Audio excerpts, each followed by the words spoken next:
मोदी की बात करता है। चलो मोदी को लोग ऐसे नहीं कहते कि ये एक समझदार वज़ीर आज़म, उसने ये साबित कर दिया यहाँ पे आके। आज लोग खुश हो रहे थे, लोगों में आ जाता है चाइना आ जाता है, पाकिस्तान आ जाता है कि इंडिया के और अमेरिका के जो ताल्लुकात हैं वो बिगड़ गए हैं, वो ख़राब हो चुके हैं। और इधर बहुत खुशियाँ मनाई गई चाइना में और पाकिस्तान में, लेकिन बैक एंड पे जो हो रहा था उसका नॉलेज किसी को नहीं था, उसका इल्म किसी और कंट्री को उन्होंने होने ही नहीं दिया। ट्रंप सरकार और मोदी सरकार मिलके इतनी बड़ी गेम डाल गए कि दुनिया आज हैरान हो गई है, आज शॉकिंग में है कि भाई ये इतनी बड़ी डील आज खुद अमेरिका इंडिया की सिक्योरिटी को लेके, डिफेंस को लेके सोच रहा है। तो आप देखें 10 साल का मुआहदा हो गया है कि अमेरिका इंडिया में जाके हथियार बनाएगा और उनका लेबल होगा मेड इन इंडिया। ये कोई छोटी बात नहीं है। अमेरिका अपनी सारी टेक्नोलॉजी 10 साल के लिए, और 10 साल का अरसा भी थोड़ा नहीं है, ये नहीं है कि ये कुछ टाइम बाद, 10 साल बहुत बड़ा अर्थ है। 10 साल में कितनी ही टेक्नोलॉजी इंडिया को अमेरिका दे चुका होगा। और इसके सामने टैरिफ तो एक मजाक बन के रह गया ना।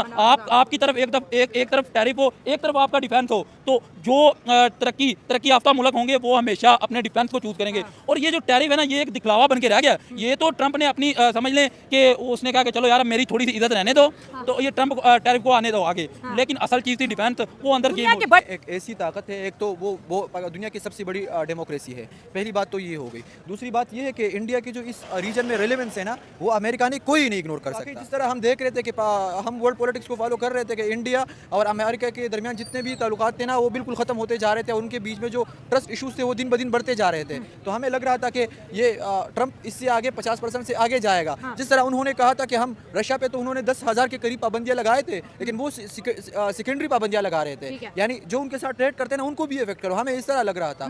लेकिन मोदी ने और मोदी गवर्नमेंट ने स्पेशली जिस किस्म की, वो एक किस्म की मास्टर स्ट्रोक हमें कह सकते हैं कि वो हालात, जज्बात सब कुछ पलट दिया उन्होंने।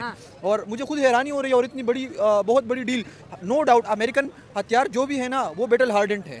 उन्होंने जंगों में अपना लोहा मनवाया है। और अगर ये इसके अलावा जो हाल तेजस के इंजन्स है वो अमेरिका में बनते हैं, लेकिन इंजन्स बहुत कम कंपनियां बनाती है। अमेरिका बनाता है, रशिया बनाता है, फ्रांस बनाता है, चाइना बनाता है, लेकिन चाइना भी कुछ इंजन्स रशिया से लेता है। अगर उन्होंने ये टेक्नोलॉजी ट्रांसफ़र कर दी तो मेरे ख्याल में फिर इंडिया को कोई किसी की ज़रूरत नहीं पड़ेगी। इंडिया जो है इस टाइम, बेशक इंडिया और जो यूएस है, उन दोनों के जो ट्रेड के कॉन्फ्लिक्ट्स बहुत चल रहे हैं, टैरिफ्स बहुत ज़्यादा अभी रिसेंटली यूएस ने इंडिया के ऊपर लगाया 50%, जैसे आपने बताया। जबकि दूसरी तरफ जो है वो आपस में एग्रीमेंट कर रहे हैं, 10 ईयर्स की डील कर रहे हैं। अब जो 2016 से 2020 में अगर हम देखें तो जो यूएस था वो इंडिया के हक में था, ठीक है। इंडिया को उन्होंने सपोर्ट किया, मिलिट्री अलायंस थी। उसके अलावा उनकी जो है मैन्युफैक्चरिंग को भी, उनकी जो है प्रोडक्ट्स इंपोर्ट एक्सपोर्ट भी अच्छी चलती रही। लेकिन उसके बाद जबकि इंडिया जो है वो 100% जो है ट्रेड एक्साइज लगाता था, जबकि यूएस 10% लगाता था, ठीक।